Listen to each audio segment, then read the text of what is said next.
Bonjour et bienvenue à notre webinaire sur les raccords étanches au vent, à l'air et à la pluie des châssis avec ProClimat et le système Triotherm Plus. Je suis Karl Mielans, responsable formation chez Isoproc et dans un instant, vous entendrez mon collègue André Bévier qui présentera le webinaire. N'hésitez surtout pas à nous contacter après si vous avez des questions techniques ou des questions à propos d'autres formations ou webinaires.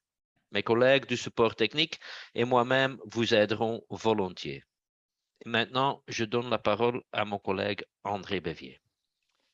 Bonjour à tous, nous sommes donc ensemble pour 1 heure cet après-midi, 1 heure plus questions-réponses, hein, et selon la densité de vos questions, nous passerons un temps un petit peu plus long. Et donc, on va parler de mise en œuvre des châssis, donc on ne va pas s'occuper de l'équerrage, on ne va pas s'occuper du réglage des châssis, mais on va s'occuper donc de typiquement relier les châssis au corps de logis, que ce soit en ossature bois ou en maçonnerie.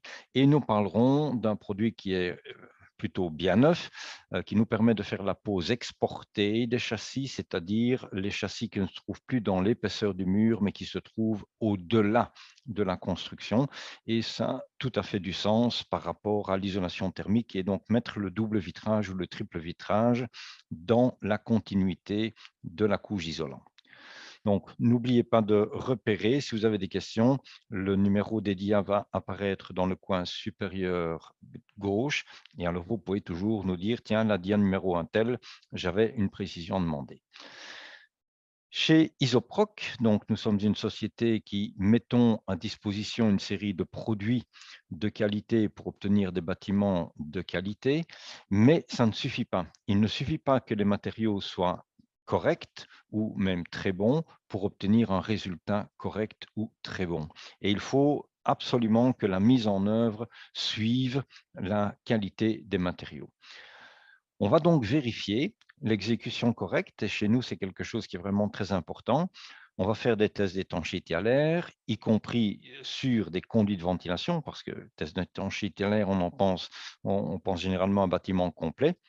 Mais par exemple, tous les bâtiments où on installe des systèmes de ventilation, il est aussi possible de vérifier la qualité des conduits de ventilation. On va parler d'acoustique, on va parler de thermographie. Un troisième point chez nous qui est très important, c'est tout ce qui est l'aspect formation. Et quatrième point qui peut être aussi très utile pour vous, c'est toute la partie assistance à la conception d'un bâtiment, mais aussi assistance pour les entrepreneurs. Donc, quelle que soit votre fonction dans l'art de construire, vous pouvez vous adresser à notre bureau d'assistance et notre bureau d'études, notre bureau professionnel qui vous assistera. Alors, si on regarde quelles sont nos motivations chez Isoproc, eh bien, en gros, dans le bâtiment, le secteur du bâtiment en Europe utilise à peu près 50% des matières premières que l'on extrait du sol ou des rivières, ou le sable, etc. On utilise environ 30 à 40% de l'énergie primaire, et c'est évidemment un sujet très brûlant pour le moment. On provoque malheureusement pratiquement un tiers des déchets et un tiers des émissions de CO2. Donc, le fait de construire un bâtiment est très loin d'être neutre au niveau de l'avenir de la planète.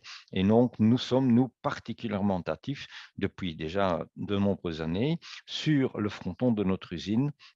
On a cette fresque qui reprend tous les grands thèmes de l'ONU et on est vraiment adhérent à ce type de réflexion. Isolation thermique et étanchéité à l'air, pour nous, les deux choses vont fonctionner simultanément et actuellement, et c'est tout à fait logique, on a un renforcement des exigences.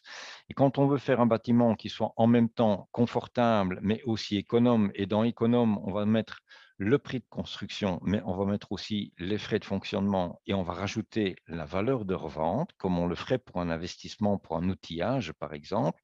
Eh bien, si on met ces trois choses ensemble, c'est le sens que nous voulons voir dans économe.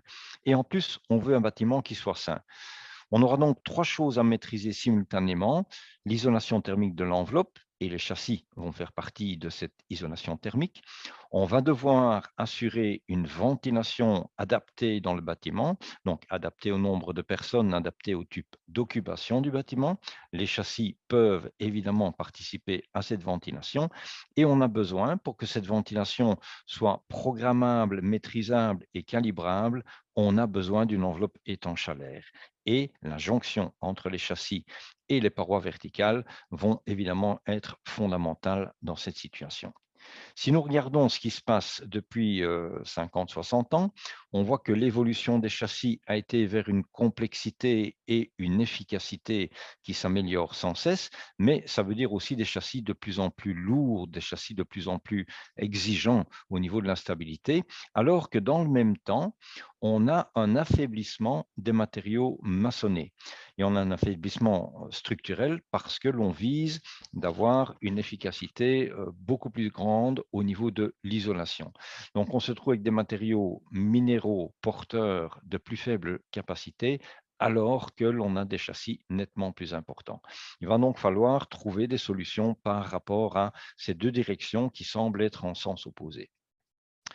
Le test Bloor-Door, qui n'est toujours pas obligatoire actuellement au sens strict de la loi en région wallonne, en Flandre et à Bruxelles non plus d'ailleurs, hein. Ils sont de plus en plus souvent pratiqués parce qu'il y a des contraintes au niveau des certificats PEB et des enveloppes thermiques des bâtiments, mais actuellement ce n'est toujours pas absolument obligatoire. Or, ce test Bloor-Door serait quand même quelque chose de vraiment très utile. Très simplement, on met l'ensemble du bâtiment en dépression avec une dépression normalisée de 50 pascal. Je vous rappelle que la pression atmosphérique sur la Terre, c'est 1013 hectopascal. Donc 50 pascal de plus ou de moins, c'est vraiment une très très faible variation. Mais dès que vous allez mettre, grâce au ventilateur qu'on installe généralement dans la porte d'entrée, grâce au ventilateur, on a créé une dépression de 50 pascal dans cette enveloppe. La nature, qui n'aime absolument pas les déséquilibres, va évidemment trouver tous les petits trous pour rentrer. Et la flèche rouge, c'est donc simplement la flèche. La flèche rouge, c'est le débit qui sort de mon ventilateur. C'est simplement l'addition de tous les petits défauts qui sont ici. Ces défauts sont toujours aux mêmes endroits dans le bâtiment. Depuis 25 ans qu'on fait des tests Bloor-Door, c'est toujours aux mêmes places qu'on va trouver les défauts et notamment, on en trouve une bonne série autour des châssis. Quelle que soit la qualité du châssis. Je mets un excellent châssis dans un excellent mur, mais je ne soigne pas la couture, eh bien, j'ai raté une bonne partie de l'objectif. Alors, qu'est-ce que nous visons comme résultat? Eh bien, pour le moment, on veut obtenir une enveloppe du bâtiment qui soit performante. Le trait rouge qui est dessiné ici représente la peau, le trajet de la peau étanche à l'air. Je parle de peau parce qu'en général, l'étanchéité à l'air va être réalisée avec des matériaux de très faible épaisseur, par exemple un parère, un frein à vapeur, une couche de plâtre, hein, une feuille de verre. Et il faut relier tous ces éléments-là entre eux. Et notamment, on va avoir deux types de pertes. Si vous avez une perte qui se fait au travers des matériaux parce que simplement nous avons plus de chaleur à l'intérieur, nous avons aussi une quantité d'humidité à l'intérieur supérieure à ce qui est à l'extérieur, c'est nécessaire pour notre confort. Eh bien, si nous avons des murs de certaines qualités ou de certaines non-qualités, nous allons constater deux phénomènes différents. Un phénomène de diffusion, donc là, c'est au travers du mur que une petite fuite répartie, de faible intensité, très progressive, va s'installer. La diffusion, en général, ne nous posera pas de problème. Par contre, un mauvais raccord ici, par exemple, entre châssis de fenêtre et couche d'enduit à l'intérieur, là, nous nous trouvons sur un phénomène de convection précis à un endroit, beaucoup plus dynamique, beaucoup plus violent. Et là, les problèmes de convection nous amèneront de gros soucis dans le bâtiment.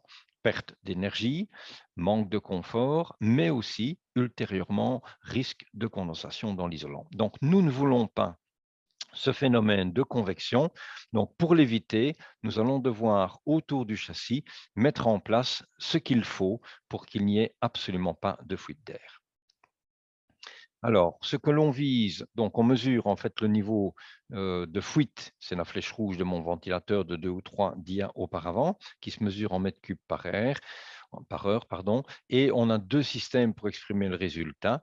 En bâtiment PEB et en bâtiment passif. Donc, bâtiment passif, ce n'est pas actuellement obligatoire, mais la PEB est obligatoire maintenant pour toute nouvelle construction. On mesure une seule fois le volume, soit qu'on compare au volume intérieur et nous aurons à ce moment-là une réponse en volume par heure dans les bâtiments passifs, par exemple, soit on compare le volume de fuite à la surface d'enveloppe et nous aurons un taux de fuite de mètres cubes par mètre carré par heure.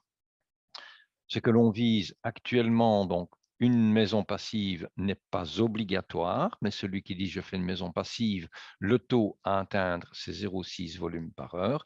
Par contre, depuis le 1er janvier 2021, la PEB en région wallonne impose de travailler dans le système QZEN. C'est donc un niveau qualitatif assez élevé, mais toujours pas obligatoire le test Bordeaux. Vous êtes alors avec un bâtiment qui est affecté par défaut d'une valeur qui est très pénalisante, 12 mètres cubes par mètre carré par heure. C'est vraiment pas bon, pas bon, pas bon, pas bon.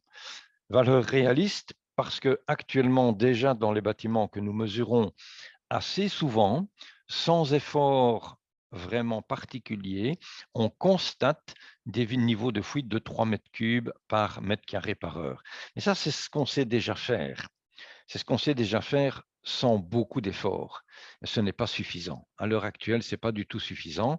Donc, on devrait viser pendant 1 an ou 1 an et demi que tout nouveau bâtiment soit obligatoirement en dessous de 1,5 mètre cube par mètre carré par heure. Dans 1 an et demi, toutes les entreprises ont, il faut évidemment qu'elles passent en formation aussi, mais toutes les entreprises ont acquis les mécanismes et là, à ce moment-là, on pourrait encore renforcer les exigences pour s'orienter petit à petit vers le système du bâtiment passif.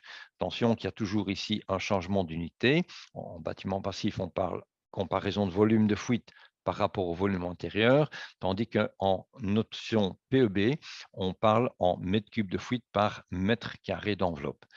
Mais si vous avez un bâtiment qui fait 500 mètres cubes de volume et 500 mètres cubes et 500 mètres carrés d'enveloppe, ben, ce serait un système où on pourrait dire, voilà, 0,6 volume par heure, ce serait aussi 0,6 mètres cubes par mètre carré par heure. Hein. Je dis bien si vous avez 500 mètres cubes intérieurs et 500 mètres carrés d'enveloppe, c'est 1 ou 1. Donc, on peut à ce moment-là faire le changement d'échelle. Donc, je ne dis pas que demain, tout le monde doit faire l'équivalent de bâtiment passif. Je dis qu'après-demain, dans 18 mois, toutes les entreprises qui travaillent en région wallonne sont capables de faire un bâtiment nettement plus étanche à l'air que ce qu'on fait pour le moment. Et une partie des fuites viennent notamment au niveau des châssis.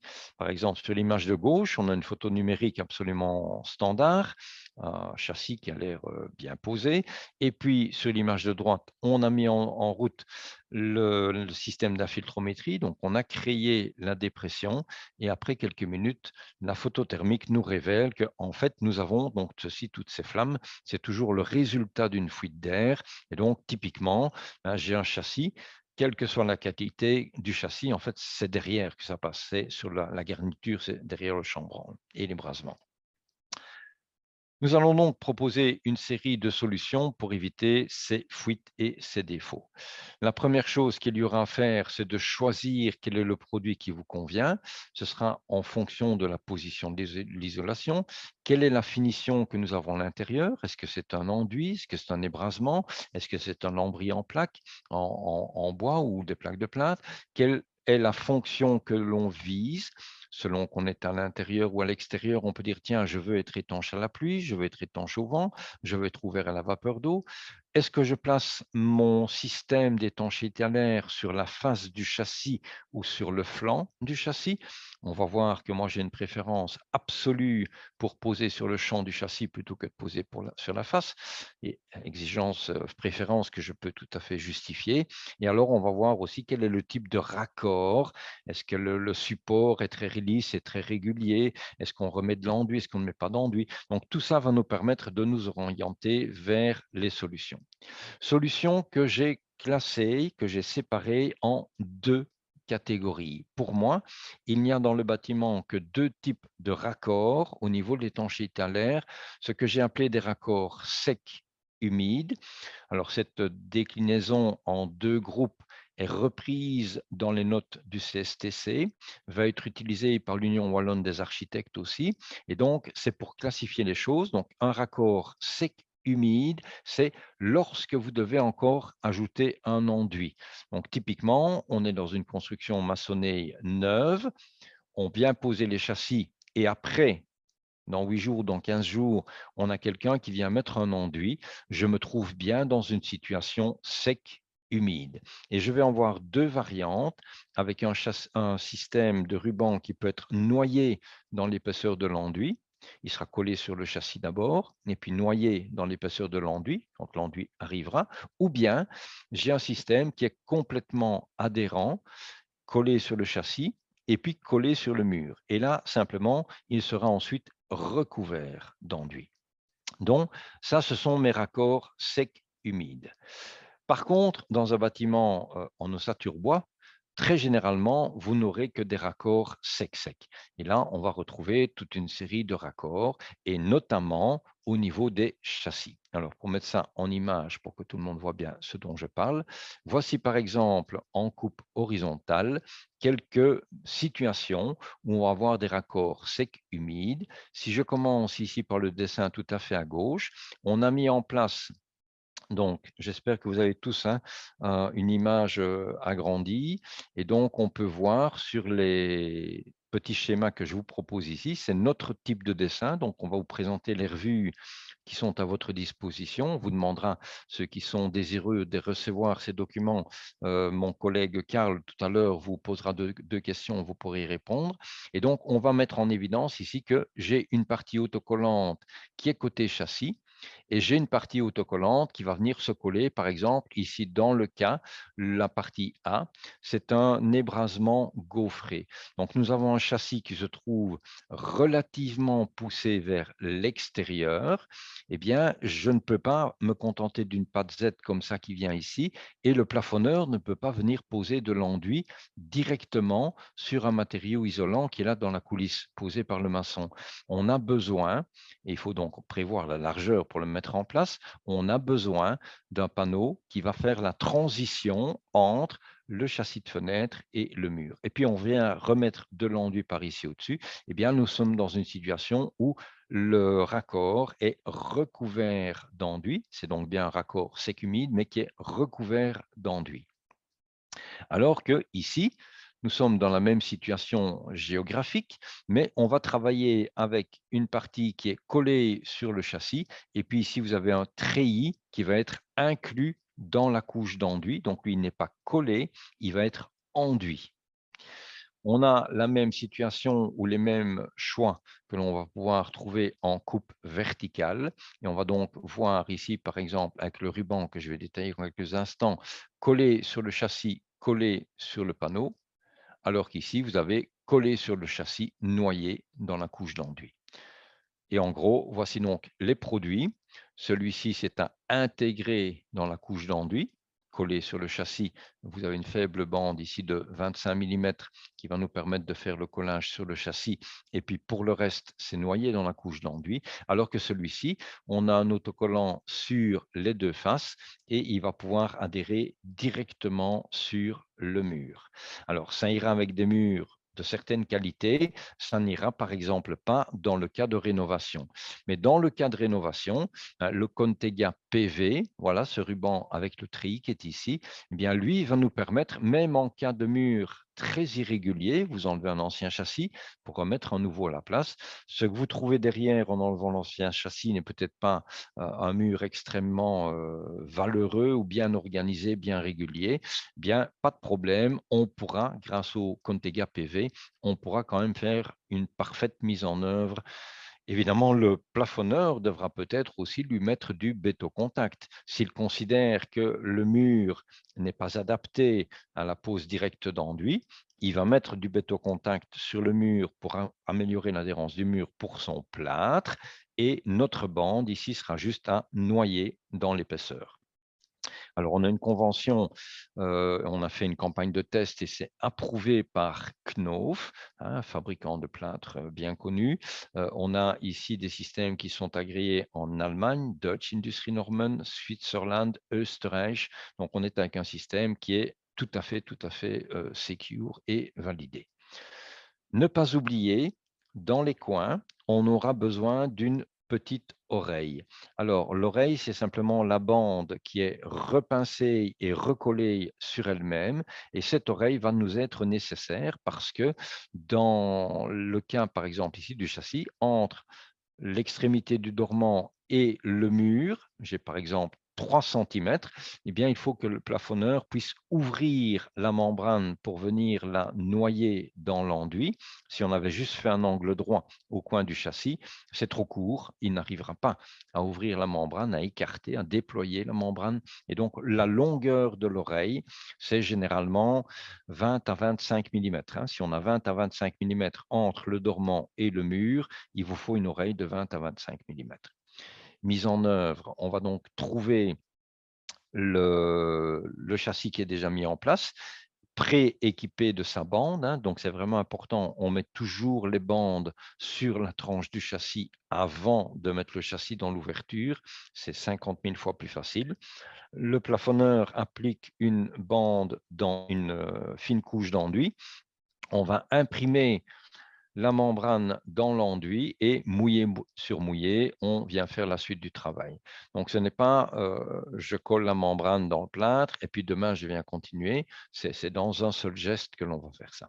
Et on n'oublie pas de faire le quatrième côté. Le quatrième côté est souvent un endroit moins bien soigné, alors que c'est le quatrième côté, la traverse inférieure, qui généralement amène le plus de fuite. Alors, on a le ruban Contega qui existe dans 2 variantes. On a le Contega Solido EQ.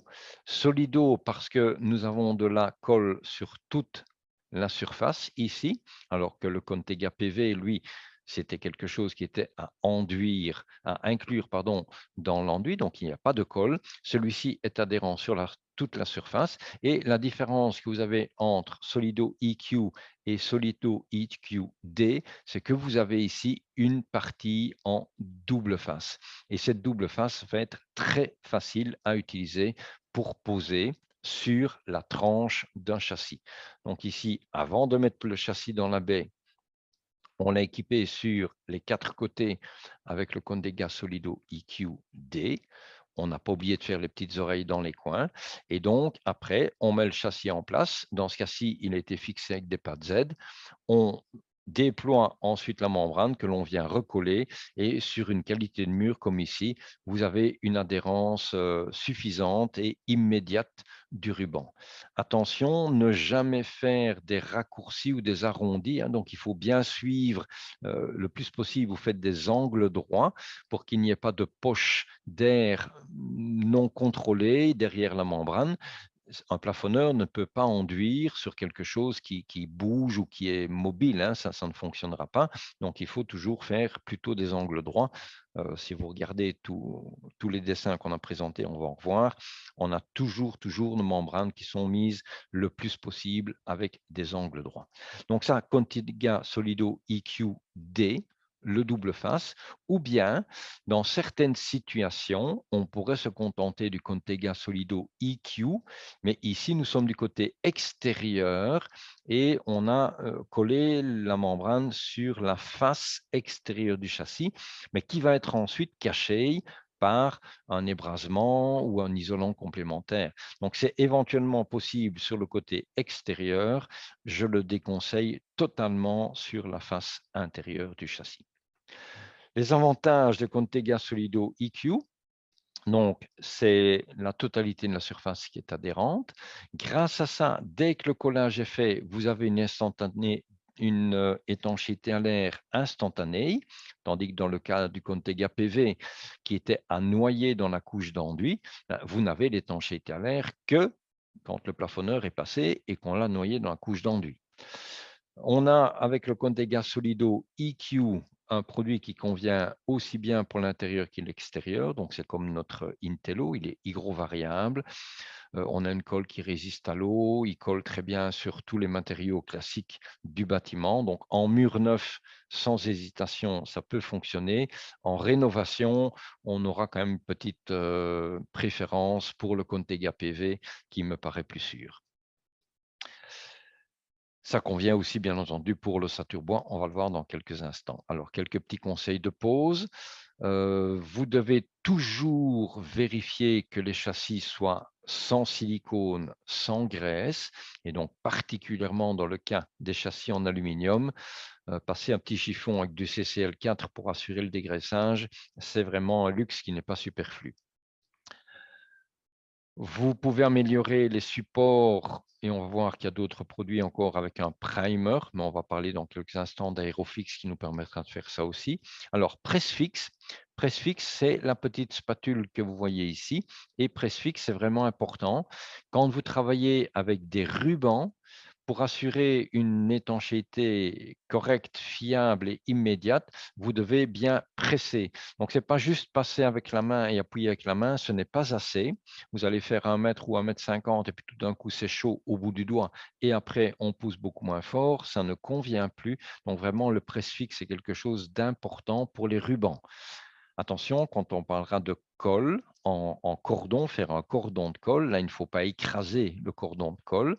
Mais par contre, pour les rubans, oui, vraiment une grosse pression instantanée au moment où on le met en place, c'est important. Hein, voilà la taille de l'oreille, hein, de 1 à 5 cm.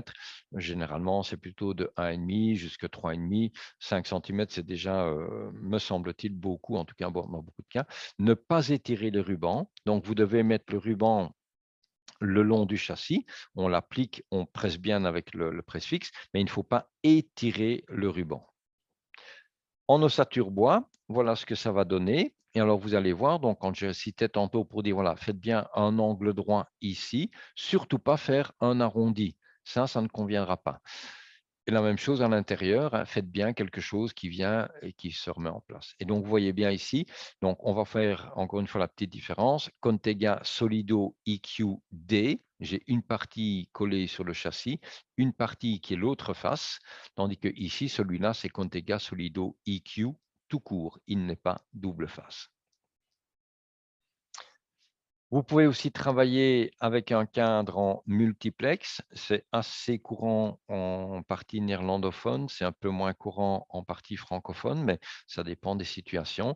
Et donc, dans ce cas-là, en fonction du développement de votre multiplex, ben, on va pouvoir mettre le châssis plus ou moins dans l'épaisseur du mur, un petit peu plus à l'extérieur, un petit peu plus à l'intérieur. Donc, c'est aussi une possibilité qui, en ossature bois, permet beaucoup de souplesse et beaucoup d'organisation. Attention, ce n'est pas sur le chantier que tout d'un coup on dit tiens, je vais mettre mon châssis 2 cm plus loin ou plus à l'intérieur, hein. Tout ça est décidé et préparé à l'avance, bien entendu. Donc, vous avez ici finalement une photo où on voit l'étanchéité à l'air non seulement d'un châssis de fenêtre, mais pratiquement on voit toute la difficulté d'une maison en ossature bois. Vous avez le raccord entre le versant de toiture et les parois verticales, dans ce cas-ci en OSB. Vous avez le raccord entre l'OSB, le multiplex, et on voit encore ici au-dessus la colle qui est un petit peu débordée, donc pour l'étanchéité à l'air entre le multiplex et le châssis. Et vous avez encore ici les trous d'insufflation de cellulose. Donc, on a finalement sur cette photo toutes les difficultés d'un bâtiment en ossature bois sont reprises. On peut encore apercevoir là derrière un trait de colle derrière la membrane d'étanchéité à l'air Intello. La membrane Intello est collée sur le panneau d'OSB. On aurait pu le faire avec un ruban, comme ici, et on l'a fait là-bas avec la colle. Très souvent, dans la gamme de Proclima, vous avez 2 ou 3 solutions différentes et en fonction de l'affinité d'une personne avec une technique ou avec une autre, on peut choisir l'une ou l'autre des solutions qui sont toutes techniquement valables. Il y a juste un choix personnel. On a encore un ruban pré-plié qui s'appelle Tescon Profect. On a aussi un ruban qui s'appelle Tescon Profil. Tous ces rubans ont des parties cachées, la partie arrière comporte une ou deux ou trois parties de papier cache. Le Profect qui est préplié, lui, il est déjà dépourvu d'une protection, donc ça permet de faire des raccords très rapides. Donc ça, de nouveau, c'est une série de possibilités. Et vous avez encore, dans la gamme de ProClimat, des étanchéités à l'air liquide. Donc, par exemple, ici, pistolet avec un pistolet airless, et ça permet de faire des grandes surfaces, typiquement derrière une gaine technique, dans un garage, un endroit où on n'a pas prévu de plafonner, derrière une cage d'ascenseur, dans certains grands bâtiments. Donc, ça peut se mettre au pistolet. Alors là, on a un produit, donc on travaille à très haute pression avec un gicleur comme chez un carrossier. Et donc là, c'est un produit très liquide. On a une variante qui existe avec des fibres. Les fibres vont pouvoir se mettre, par exemple, au pinceau, vont permettre de boucher des trous plus importants, mais jamais de fibres dans ce pistolet. Sinon, c'est bouché en une fraction de seconde et là, vous en avez pour 2 heures de nettoyage. Donc, pas de fibre dans le pistolet airless. Et on a encore la possibilité de travailler avec des grandes membranes autocollantes. Donc, c'est un développement d'1,50 m, un lait d'1,50 m de développement sur 50 mètres de long. Et donc, ça permet aussi de faire des surfaces importantes. Par exemple, derrière un WC suspendu. Dans beaucoup de situations, dans les maisons modernes, WC suspendu, on met le WC en place et quand le plafonneur arrive, il n'a plus accès à ce qui est derrière le WC, eh bien, ça ne va plus. Donc, on veut travailler au pistolet. On va pouvoir travailler dans le cas d'une ossature bois avec le pinceau pour assurer la connexion entre l'ossature et la dalle de sol.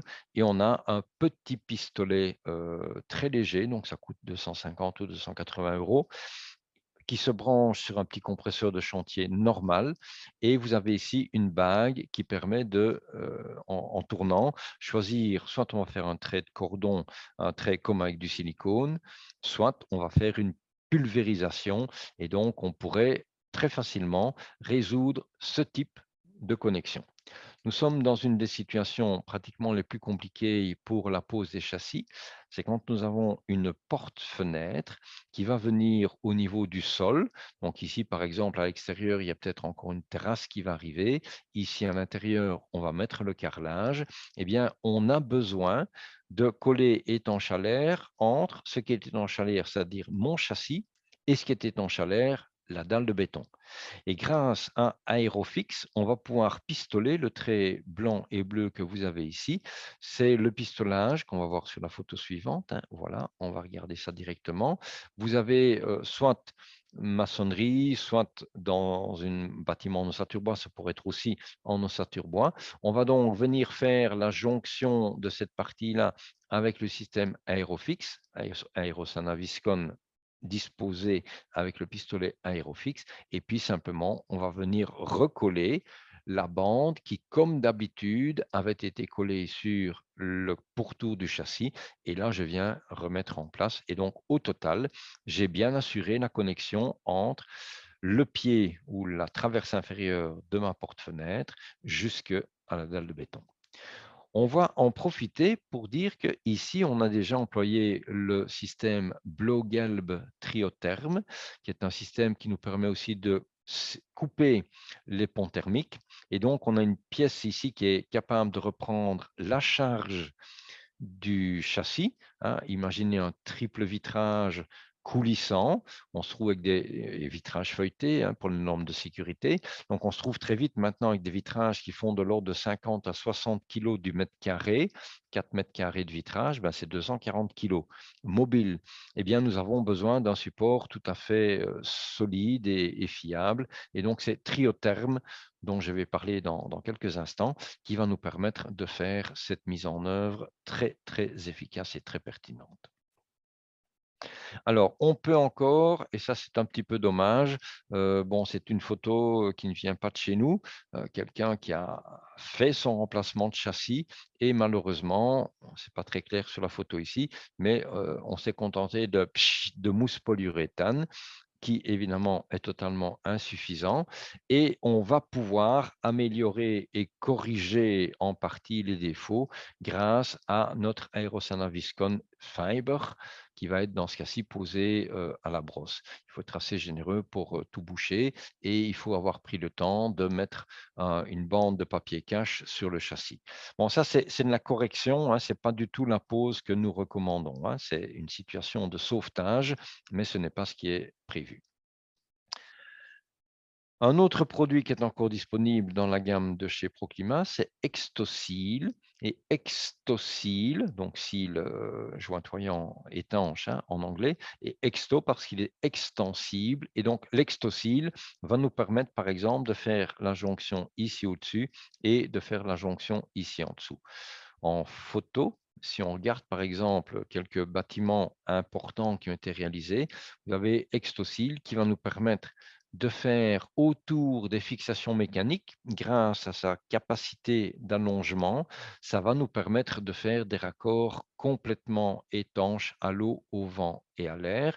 Mais nous sommes dans des bâtiments avec la pose exportée, donc nous sommes à l'extérieur du bâtiment. Ça devient très courant dans des bâtiments de grande taille, avec des éléments en béton préfabriqués généralement. Et donc voilà, j'ai ici une pose de châssis.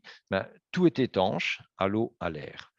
Mais, mais, mais, on se trouve quand même avec une difficulté, donc je peux rendre ça étanche, mais quand on va être celui qui vient prêt pour poser l'isolant, on va se trouver dans tous ces cas avec toutes ces équerres, les têtes de vis, les fixations, les consoles, les équerres, on va se trouver dans une situation difficile et compliquée pour mettre en œuvre la suite des opérations, c'est-à-dire la couche d'isolation thermique du bâtiment. Donc, ce n'est pas vraiment lié au châssis.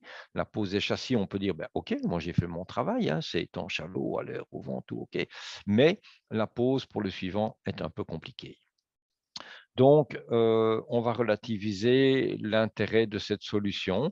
On a pourtant ici un ruban hein, qui est testé, qui répond à tous les critères, Université de Gand, testé en Angleterre, testé en Allemagne, donc on n'a aucun souci. C'est un excellent ruban.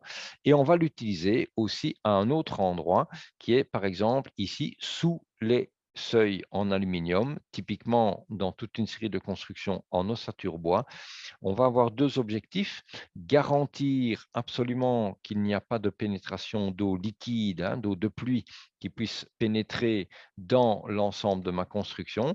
Et deuxièmement, vous pouvez le coller à la surface des tablettes en aluminium et en cas de goutte d'eau qui tombe sur la tablette d'aluminium, au lieu d'avoir un bruit relativement, je ne vais pas dire une fréquence aiguë, mais vous allez assourdir très très fortement la résonance sur les tablettes. Donc ce sera très très intéressant d'un point de vue confort acoustique.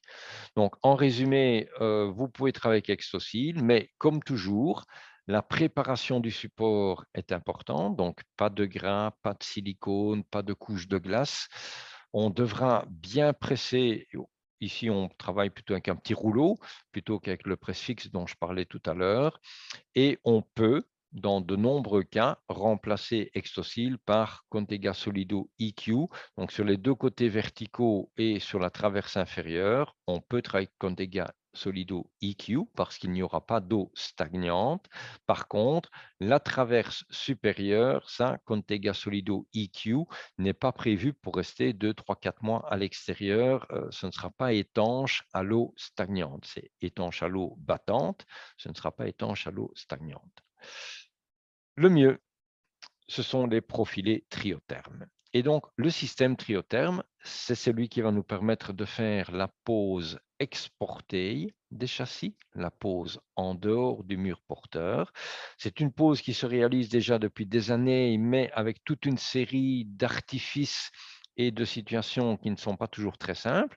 Ici, on a, d'un point de vue stabilité, une solution qui est tout à fait valide. J'ai une équerre métallique qui est fixée au mur et puis le châssis vient et il est posé et fixé sur cette équerre métallique.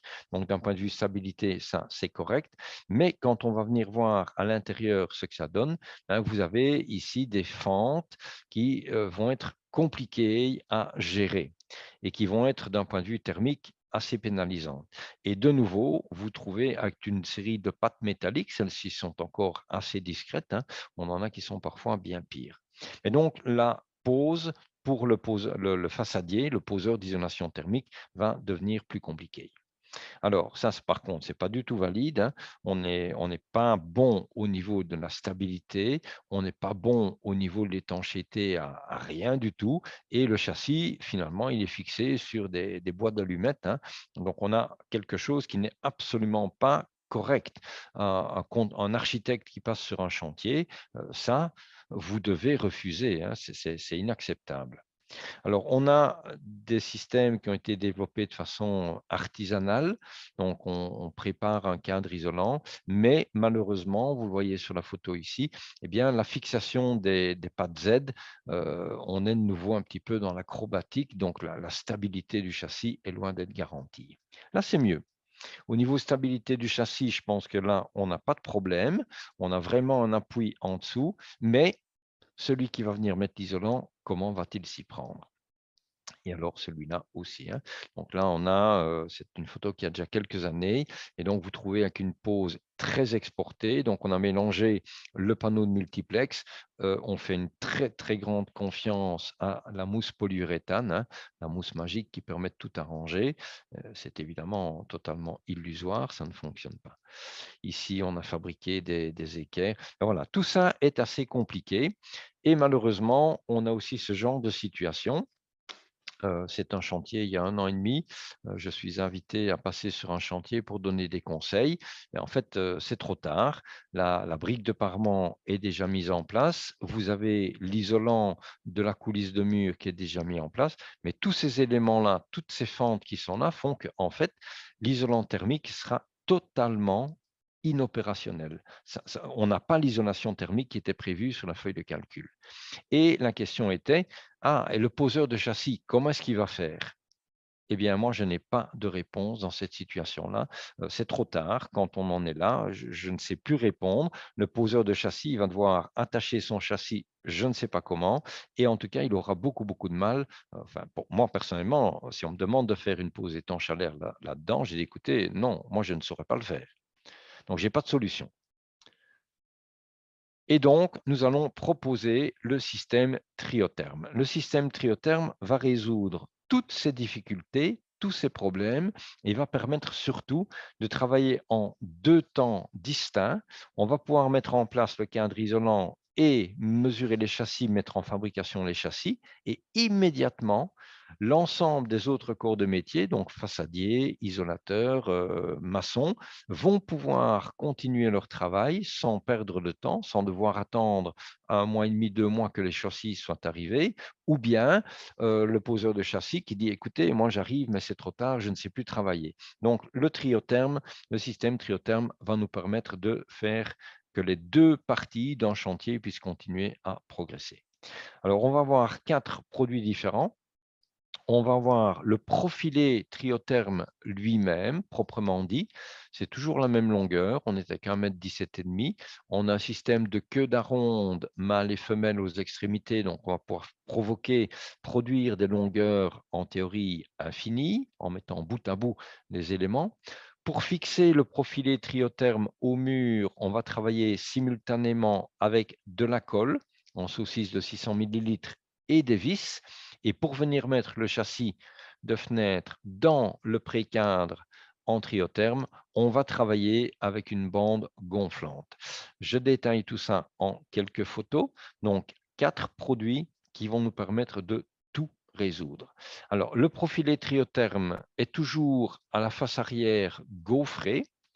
Avec la colle, on va devoir faire 2 traits de colle et vous avez un petit V qui est découpé ici dans la tête du pistolet, donc de façon à avoir un cordon de colle qui aura bien une section triangulaire. Cette colle va nous permettre de faire adhérer le cadre Triotherm directement au mur, donc on va pouvoir mettre en place immédiatement, on a les 2 mains libres, ce qui permet de faire tous les petits réglages dont on a besoin et on va confirmer la mise en place du profilé avec le vissage. Donc le vissage est là pour permettre de continuer le châssis immédiatement, le chantier immédiatement, sans devoir attendre que la colle ait fait complètement sa prise. Et enfin, on aura la bande SDL qui va venir entre le cadre isolant et le châssis lui-même va se fixer directement dans le profilé triotherme. Pour que ce soit bien clair, en coupe, nous avons le mur porteur. Typiquement, ici, ce serait un mur en béton. Eh bien, si j'ai un mur en béton, j'aurai besoin d'une pénétration de vis de 40 mm. Si par contre, vous changez et vous avez par exemple un béton cellulaire qui est nettement plus friable, eh bien là, on va vous demander d'avoir une longueur de vis qui pénètre dans le béton cellulaire de 120 mm. Vous avez ici donc le mur porteur sur l'exemple en béton, dans d'autres situations, d'autres matériaux. Le profilé triotherme qui fait toujours 85 mm dans cette dimension-ci, mais qui démarre à 70 et puis c'est 100, 120, 140, 160 jusqu'à 240 mm. Donc, ce profilé triotherme, il est fixé contre le mur grâce aux deux joints de colle qui sont là, puis confirmé par la fixation mécanique. Et enfin, on va venir mettre en place le châssis qui lui-même est fixé dans le triotherme. Il n'y a donc aucun pont thermique. Les deux vis qui sont ici ne se touchent pas, ne se rencontrent pas. Et à terme, l'idée, c'est qu'on aura encore un isolant qui va venir recouvrir l'ensemble du bâtiment. Et donc, on peut avoir l'isolant qui revient mordre de 20, 25 ou 30 mm sur le dormant, comme on le ferait de façon classique dans une bâtée en briques. Et on aura donc de l'isolant, puis crépi ou bardage, ou ce qui sera désiré comme finition. Donc, on a un système complet, les profilés, la colle, les vis, la bande gonflante. On va compléter le système avec plusieurs profilés qui existent. Bon, c'est pour les châssis en PVC principalement. On a des profilés qui viennent sous la traverse inférieure propre à 3 ou 4 fabricants. Mais si c'est une situation où vous n'avez pas le bon profil, on peut aussi, avec les appuis que nous avons ici, donc on a une gamme complète qui va nous permettre de faire tout ce qui est nécessaire au niveau de la préparation de la pose des châssis. Et c'est compatible avec nos produits d'étanchéité à l'air dont on avait déjà parlé, Contega Solido EQ, Extosil ou encore Aerosana Viscon. On a des panneaux à découper, donc en grande dimension, que vous pouvez mettre à la dimension que vous désirez. On va revenir sur la mise en œuvre proprement dite. Mais donc, si on liste maintenant l'ensemble des avantages, on n'a pas de pont thermique. On permet, je l'ai déjà expliqué, au chantier de continuer à avancer. Donc, il y a beaucoup moins de perte de temps. Il n'y aura en tout cas jamais, enfin, ça dépend de la personne qui mesure, mais il est tout à fait possible de n'avoir jamais aucune erreur de mesure au niveau des châssis, puisqu'on va mettre le cadre isolant en place. Et le cadre isolant me donne la dimension du châssis qui va venir remplir le trou. C'est toujours 85 mm. Et il y a toujours 10 mm de jeu. Je sais que la largeur de mon châssis, c'est la largeur de mon cadre dormant, moins 190 mm. Donc, tout est vraiment prédictible et organisable, anticipable. Alors, IFT, donc c'est l'Institut à Rosenheim qui fait tous les tests d'étanchéité très connus en Allemagne. Donc, on a une installation qui est simple, facile à mesurer, très peu de pertes, puisque j'ai un système de queue à ronde qui va nous permettre d'utiliser les morceaux. Donc, on a vraiment un système qui fonctionne pratiquement sans déchets. On est conforme au nœud PEB, le nœud constructif PEB, sans aucun problème. Et on est même bien au-delà de ça, avec un composant qui est validé par Passivhaus, qui est l'institut de référence en Allemagne pour les bâtiments passifs. Si on regarde ici ce que ça donne au niveau thermique, donc on est avec la même valeur U de châssis, on est avec le même prémur en béton, mais on va simplement avoir la pose qui est souvent pratiquée. J'ai mon châssis dans l'épaisseur du mur et l'isolant qui vient recouvrir, ou bien j'exporte mon châssis il n'est plus dans l'épaisseur du mur, il vient se fixer maintenant ici dans mon triotherme. Et vous voyez que, alors il y a une différence dans le calcul PEB et le calcul PHPP parce que ce n'est pas les mêmes valeurs qui sont prises en compte, ce n'est pas exactement la même façon de mesurer, mais vous voyez que dans les deux cas, on améliore fortement entre la situation où on était dans l'épaisseur du mur porteur structurel, alors qu'ici, on est venu se mettre dans l'épaisseur de l'isolant. Très petite variation entre cette solution-ci ou cette solution-là. Donc, ça sera plus des questions d'esthétique et de choix personnel. La même chose ici en section inférieure, par exemple. Donc, beaucoup d'avantages à travailler avec ce système. Donc, pose, exporter des châssis. Au niveau de la réaction au feu, nous sommes, donc le système triotherme fait partie de la situation de la partie châssis et donc automatiquement est soumise aux mêmes réglementations que la partie châssis, ce qui en fait interdit d'avoir sur des bâtiments qui font plus de 10 mètres de haut, donc on appelle ça des bâtiments de moyenne hauteur, et quand on sera évidemment plus haut que 10 mètres, ce sera encore pire, vous ne pouvez pas avoir des châssis qui chevauchent plusieurs étages ou qui latéralement chevauchent plusieurs appartements. Donc l'idée, c'est si j'ai le feu dans un appartement, ça ne passe pas dans l'appartement suivant. Les châssis ne peuvent pas chevaucher d'un appartement à l'autre. C'est pareil avec Triotherme. Vous devrez donc faire des cadres isolants qui sont limités appartement par appartement. Alors, si on regarde ici au niveau de ce que ça permet au niveau des pierres bleues, donc au niveau des traverses inférieures.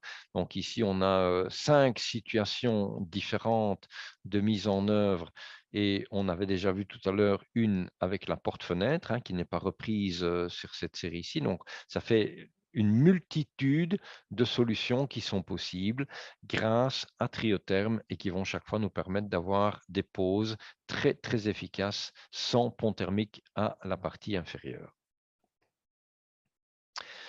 Sur toutes les brochures que nous mettrons à votre disposition, vous aurez toujours cette légende qui va revenir et je pense que c'est franchement très clair pour voir comment on peut s'organiser. Alors, ceci n'est pas exhaustif, donc c'est 5, 6, 7 situations qui sont présentées. Vous en inventez une 8e ou une 9e, nous, il n'y a pas de problème, c'est possible. Concrètement, comment est-ce qu'on va faire pour mettre en œuvre ce cadre isolant? Donc, on est ici sur une situation où le cadre isolant est achevé, le châssis est déjà mis en place. Comment est-ce qu'on fait pour arriver à cette situation-là?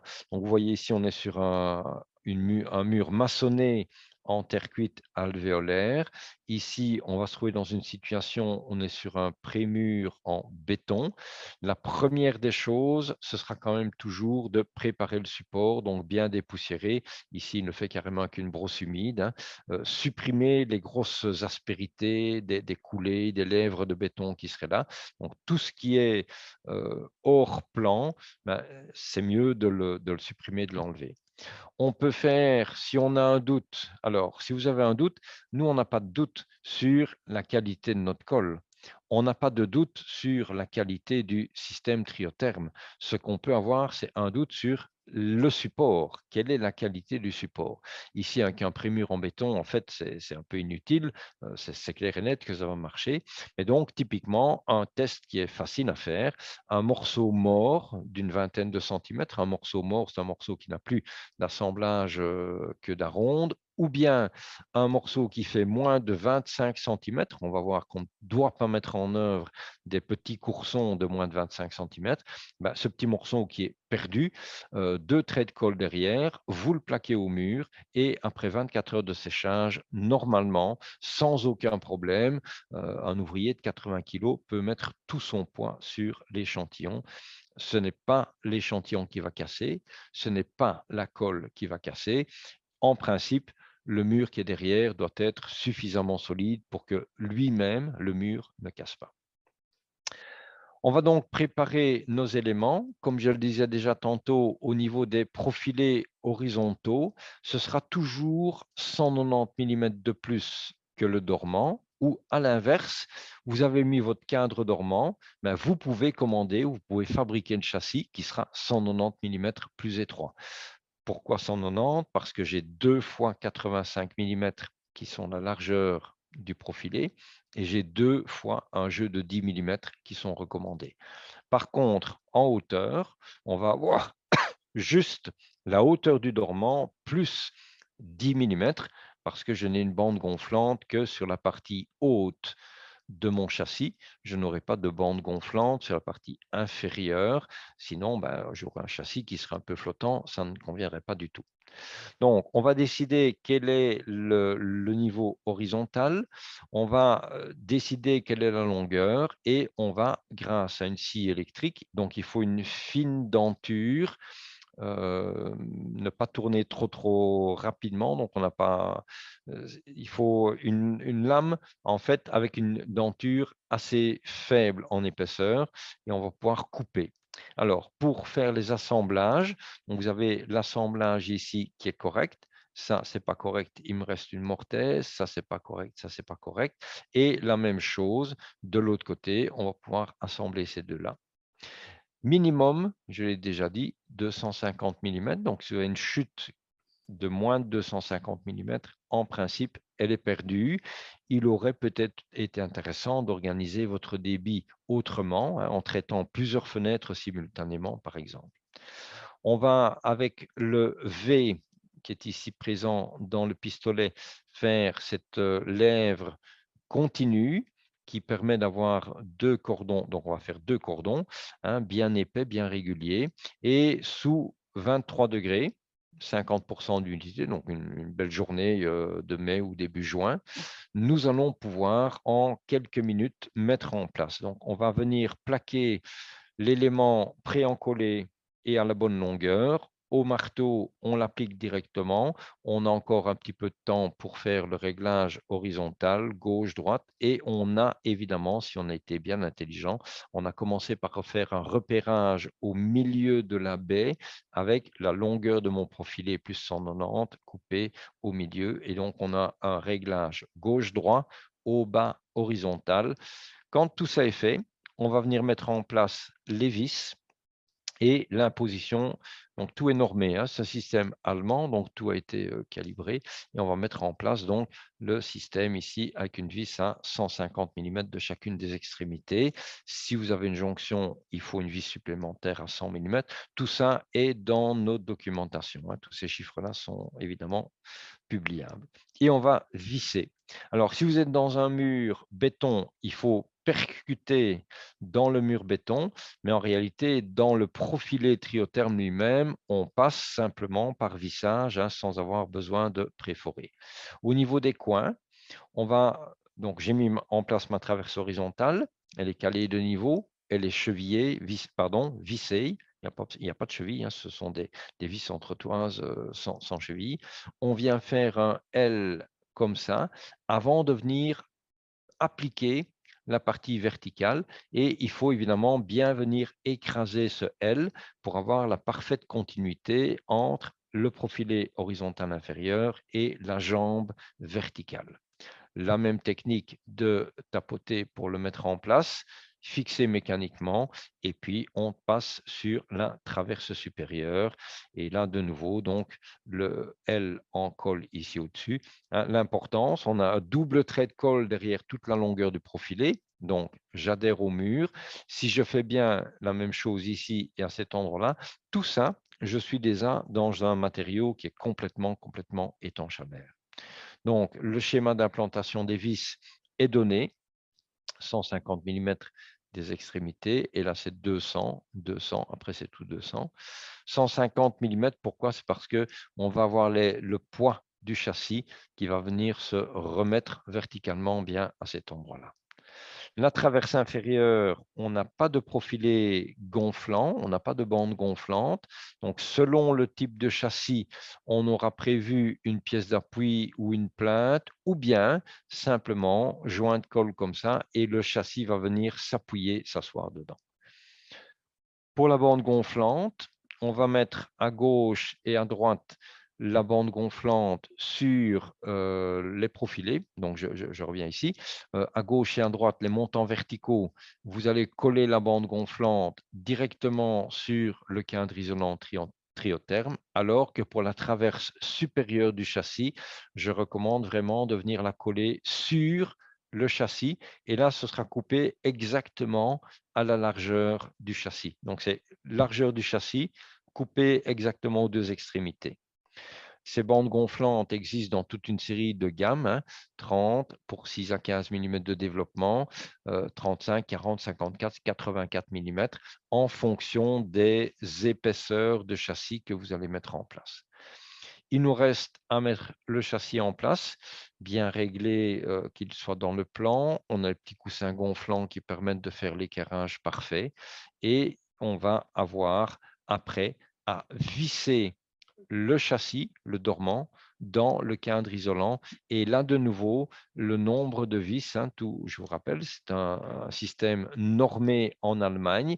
Et donc, on doit respecter les critères qui ont été validés. Et le nombre de vis est de nouveau, lui, recommandé avec la mise en place précise. On a des vis de différents types, avec tête ronde ou avec une tête plate. Et donc, ça va dépendre du matériau, bois, PVC, aluminium, par exemple. Alors, quelques références, notamment ici, une maison en rénovation, donc bâtiment existant des années 60, qui va être complètement réisolé par l'extérieur. Et vous avez sur les photos qui sont ici, vous avez les anciens châssis de fenêtres qui sont encore en place. On a simplement disqué les bâtilles. À la disqueuse, on a enlevé la tête de brique, ce qu'on appelle la tête de moule. On a déjà mis en place le cadre isolant complet sur les 4 côtés. On a donc mis les châssis en fabrication, puisque toutes les mesures sont connues. Le cadre dormant étant mis en place, les diagonales sont évidemment correctes. On peut mettre en fabrication les nouveaux châssis et le jour où les nouveaux châssis seront en disposition, on enlèvera les anciens.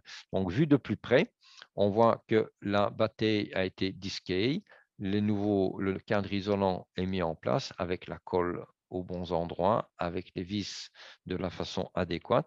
Le châssis ancien, il est toujours là. Donc, la maison est habitée. Tout le temps des travaux, cette maison est restée habitée.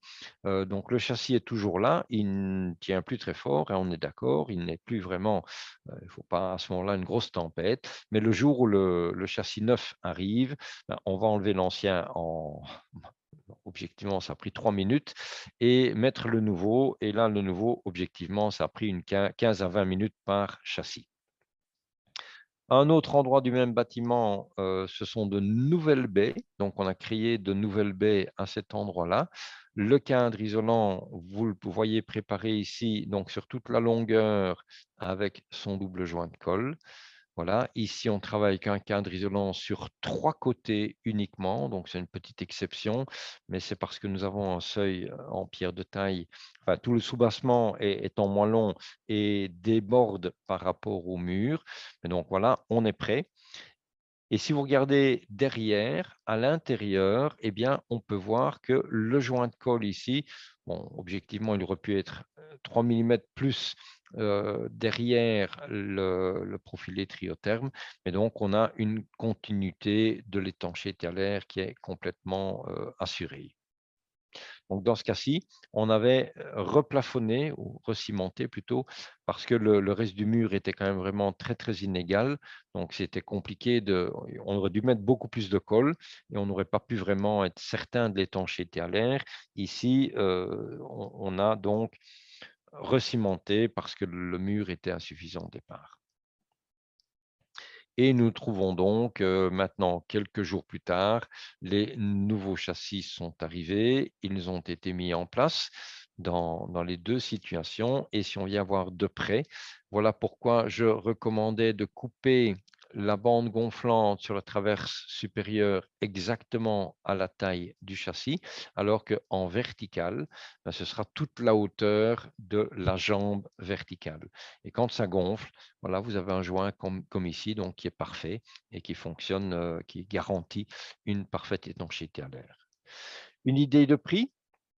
Donc, alors, méfiez-vous, hein, donc tout ce qui est pris pour le moment, il n'y a pas besoin de vous l'apprendre. Le prix du jour n'est pas le prix de la semaine prochaine ou du mois prochain, hein. Donc ça, il faudra un petit peu vérifier, mais donc c'est actualisé pour un châssis d'environ 1,50 m sur 1,50 m, donc ça fait 6,20 m, 6,30 m de profilé en 70 mm d'épaisseur, donc 85 dans un sens, c'est toujours, et dans l'autre dimension, c'est 70, 100, 120, 140 et ainsi de suite. Donc là, on a environ 84 € de profilé, la visserie, la colle, la bande de jointoiement. Donc, on a environ 130, peut-être que maintenant, c'est 140 € de fourniture environ pour un châssis d'1,50 m sur 1,50 m. Par contre, vous n'aurez pas besoin de console, vous n'aurez pas besoin de colle ni de PDM. Donc tout ça, ce sera des choses qui vont venir en déduction, hein. Alors, si on regarde le temps qu'il a fallu pour couper à mesure, mettre la colle, coller, visser le pré-quintre isolant, donc 2 traverses horizontales, 2 jambes verticales, sur c'est moi qui ai fait le chantier que je présentais auparavant. La première, j'ai mis 1 h 30 et la dernière, je le faisais en 35-40 minutes. Donc, on peut considérer que dans une situation normale, il faut un échafaudage extérieur, évidemment, on est aux environs de 45, 50, 60 minutes pour préparer le cadre dormant. On peut mesurer les châssis, on peut mettre en fabrication et le jour où on arrive, s'il y a des vieux châssis enlevés, c'est 10 minutes ou un quart d'heure pour enlever le châssis, poser le nouveau, puisque tout est à dimension. Je mets la bande gonflante, j'ai à fixer en traversant le châssis, je viens me mettre directement dans mon profilé sans rien forer, sans percussion, ça va très, très vite. Donc, c'est vraiment très facile. Et alors, au niveau des avantages, donc, on a une excellente stabilité. Donc, la reprise de charge du châssis est parfaite. Mon profilé triotherme colle et est fixé au mur. Et on a gros avantage pour l'opérateur suivant qui viendra mettre en place les ETICS, donc les isolants extérieurs. Et on n'aura que des angles droits à découper. Donc, il n'y a plus de pattes métalliques, il n'y a plus de tête de boulon, il n'y a pas de cornière, il n'y a rien du tout. Et ça, si vous additionnez le temps qu'on va gagner ici, l'efficacité qu'on va gagner ici, et que vous venez de nouveau dire, tiens, oui, mais j'ai dû mettre 140 € de marchandises, mais j'en gagne de l'autre côté, eh bien, au total, pour le client final, on a une solution qui est vraiment pertinente, beaucoup plus efficace et très probablement un peu moins chère. N'hésitez pas à revenir vers nous avec d'autres questions. Donc, par exemple, toutes les autres formations, n'hésitez pas à venir consulter tous nos documents. Donc, dans la rubrique téléchargement, il faut peut-être un petit peu chipoter, mais soyez curieux. Vous allez trouver des brochures sur tout. Donc, ici, on a parlé de pose de châssis, mais on peut parler de toiture plate compacte, on peut parler de rénovation de toiture existante, on peut parler de tests d'étanchéité à l'air, on peut parler de tout ce qui est nécessaire. Et vous aurez toujours la même qualité de dessin que ce qui est présenté ici, avec un système de loupe où on va vraiment agrandir pour montrer de très près la façon dont les choses sont réalisées. Et on va aussi avoir la possibilité donc de faire pour vous des tests blower door, des tests acoustiques, de la thermographie. Donc, vous avez ici les 3 adresses. Alors, la question est, pourrait-on envisager de poser uniquement la partie basse et de ne pas faire le cadre complet? On va éventuellement regarder les quelques dessins que j'avais montrés. Alors, je vais essayer de repartir dans la situation qui est ici et d'aller rechercher. Il me faut quelques petites secondes pour faire ça. Donc, si on regarde ici cette solution-là, on pourrait imaginer que, en effet, dans un cas comme ici, je m'occupe uniquement de mettre la traverse inférieure. Donc, d'un point de vue stabilité, vous obtiendrez le résultat, hein. Donc, dans tous ces cas, on voit le double joint de colle, on voit la fixation. Donc, même sans l'isolant ici en dessous, clairement, ce n'est pas l'isolant qui porte, hein, clairement, on a le support mécanique qui est nécessaire. La difficulté ou la faiblesse, si vous ne faites que la traverse inférieure, c'est que les 3 autres côtés, vous allez quand même devoir poser un système de fixation mécanique, soit des équerres à l'extérieur, soit des pattes Z qui reviennent vers l'intérieur du bâtiment. Et donc, ce sera chaque fois un frein ou une complication pour la continuité de l'isolant qui va venir à l'extérieur. Et aussi, la mise en place du plafonnage intérieur et aussi la partie acoustique, hein. Donc, c'est aussi intéressant notre système puisqu'on a les bandes gonflantes. La bande gonflante permet un contact parfait entre le cadre isolant et le châssis, même dans le cas d'un châssis PVC ou aluminium avec des lèvres et des aspérités, la bande gonflante va pouvoir remplir tout ça. C'est difficile de le faire avec un autre matériau. Donc, personnellement, oui, on pourrait envisager de poser uniquement la partie basse, mais vous n'allez pas engranger la totalité des bénéfices qui étaient disponibles. Entre-temps, une troisième question est arrivée. Donc, avez-vous une coupe avec un mur en crépi ou avec un seuil, non, non, pas ou, avec un seuil préfabriqué. Donc, typiquement, l'image qui est à l'écran, sans aucun problème, on pourrait dire je supprime la partie C. Donc, le schéma, je n'ai pas présenté en effet, je n'ai pas juste sous la main maintenant, mais sans aucun problème, on peut dire la partie D en pierre bleue disparaît, la partie C ici disparaît, mais je veux avoir un seuil aluminium, par exemple, sans aucun problème. Grâce à l'élément qu'on a mis ici, je peux très facilement venir mettre un seuil en aluminium dans cette partie ici. Alors, est-ce que j'ai une épaisseur plus importante? Est-ce que c'est une ossature bois? Ben, potentiellement, oui, ça peut être en ossature bois.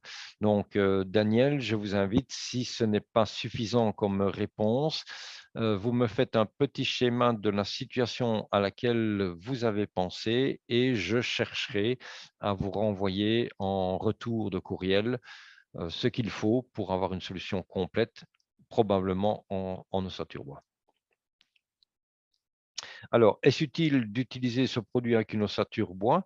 En fait, ça dépend de nouveau si on veut exporter le châssis par rapport à l'ossature bois. Donc, on a aussi des situations où on a une construction d'ossature bois, mais on remet encore à l'extérieur 60-80 mm de panneaux fibres de bois tendres avec un crépi. Mais en réalité, oui, ce n'est peut-être pas vraiment utile d'exporter dans ce cas-là le châssis au-delà de l'ossature.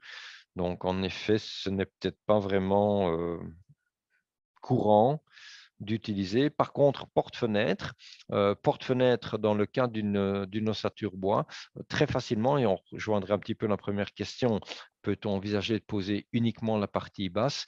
Eh bien, dans le cas d'une ossature bois, incontestablement, on pourrait avoir une partie en triotherme qui viendrait entre les 2 montants gauche et droit de l'ossature bois. Oui, ce serait tout à fait faisable.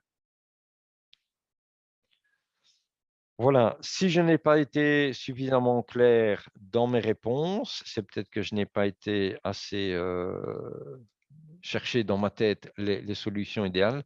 Donc n'hésitez pas à revenir vers moi et on prendra le temps de prendre un petit rendez-vous téléphonique pour, pouvoir aller plus loin. Voilà, je vous remercie de votre participation. On s'est tenu pratiquement à l'horaire, donc merci beaucoup et à une prochaine fois. Donc n'hésitez pas, hein, vous venez fouiller un petit peu sur notre site. On a des formations de façon très régulière. Web, c'est pas mon truc idéal, hein, donc ça fait 1 heure que je suis tout seul à parler à mon ordinateur. C'est moins agréable que de vous avoir en vivant en face de nous. On a notre usine qui se trouve à Ciney où on produit de la cellulose IQ3, mais on a aussi une salle de formation pratique. Donc, on pourrait, quelqu'un qui dit, tiens, moi, je voudrais venir couper, coller, mettre en place le système triotherme, c'est faisable en notre usine et on peut prévoir éventuellement, évidemment, il faut un petit délai, que je passe sur un de vos chantiers et qu'on regarde ensemble comment mettre en place les différentes choses. Voilà, merci beaucoup, bonne fin de journée et au plaisir de vous rencontrer une fois en réalité. À bientôt.